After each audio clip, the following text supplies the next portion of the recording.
திமுக கூட்டணி தயவால் தான் தாவேக ஆட்சி அமைத்துள்ளது. மாவட்ட செயலாளர்கள் கூட்டத்தில் திமுக தலைவர் மு க ஸ்டாலின் உரை.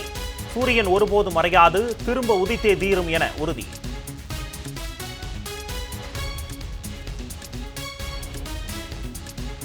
இந்த தேர்தலில் நடந்திருப்பது புதுவிதமான கவர்ச்சி மாயாஜால சுனாமி. அது சாகசமோ சாதனையோ கிடையாது. தமிழ்நாட்டின் நலன்களை பாதித்துள்ள சுனாமி பேரழிவு இது என திமுக தலைவர் மு க ஸ்டாலின் விமர்சனம்.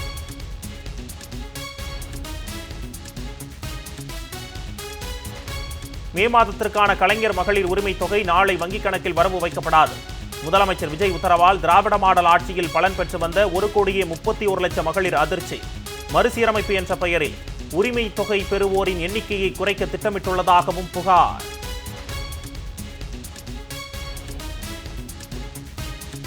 மாதம் 2,500 என சொல்லிவிட்டு 1000 ரூபாயை கூட தராமல் இழுத்தடிப்பதுதான் உங்கள் மாற்றமா? முதலமைச்சர் விஜய்க்கு திமுக தலைவர் மு க ஸ்டாலின் கேள்வி. ஏற்கனவே உள்ள திட்டத்தை தொடர இப்போது எதுக்கு அவகாசம் என என்ன மறுசீரமைப்பு பண்ண போறீங்க என்றும் வினா.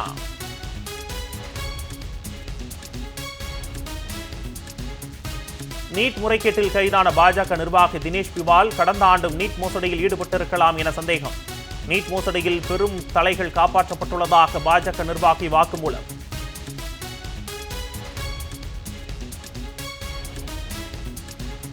நீட் மோசடி விவகாரத்தில் ஒன்றிய பாஜக அரசை கண்டித்து சென்னையில் மாணவர் அமைப்பினர் போராட்டம். நீட் தேர்வில் மோசடி என்பதை விட நீட் தேர்வே ஒரு மோசடிதான் என கண்டனம் முழக்கம்.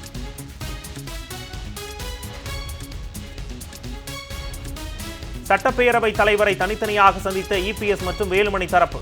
தாவேகாவிற்கு ஆதரவாக வாக்களித்த அதிமுக எம்எல்ஏக்களின் பதவியை பறிக்க வலியுறுத்திய பழனிசாமி தரப்பு. ஆளுநரை சந்தித்து மனு.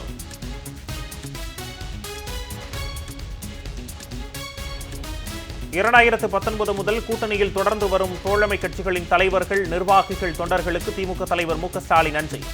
மக்கள் நலனுக்காகவும் மாநில உரிமைகளுக்காகவும் நம் பயணத்தை தொடர்ந்து மேற்கொள்வோம் என அழைப்பு.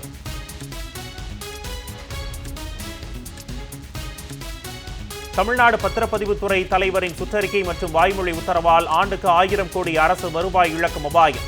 புதிய அரசு அமைப்பதற்குள் அதிகாரிகள் உத்தரவு பிறப்பித்தது ஏன் என்ற கேள்வி. தாவேக ஆட்சியில் மின்வெட்டு தொடங்கிவிட்டது. கோவையில் நாள்தோறும் 3 மணி நேரம் நிலவும் மின்வெட்டால் கோடை வெயிலை சமாளிக்க முடியாமல் திணறும் பொதுமக்கள்.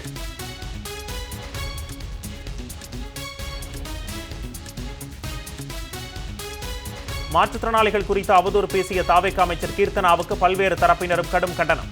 எதிர்ப்பு வெளுத்ததால் மன்னிப்பு கோரினார்.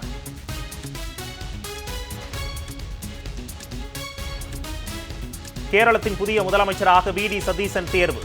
கே.சி. வேணுகோபாலை முதலமைச்சராக்கும் முயற்சியில் ராகுல் காந்தி தோல்வி.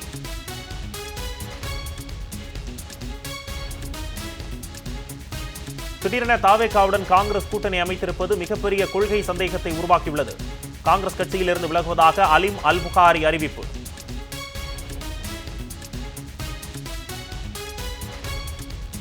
கோவை, தேனி உள்ளிட்ட 6 மாவட்டங்களில் இடிமின்னலுடன் கனமழைக்கு வாய்ப்பு. சென்னையில் ஓரிரு இடங்களில் மிதமான மழை பெய்யக்கூடும் என்றும் வானிலை ஆய்வு மையம் தகவல்.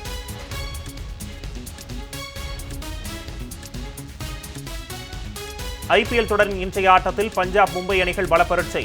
குவாலிஃபயர் சுற்றுக்கு தகுதி பெற வெற்றி பெற்றாக வேண்டிய கட்டாயத்தில் களமிறங்கும் பஞ்சாப்.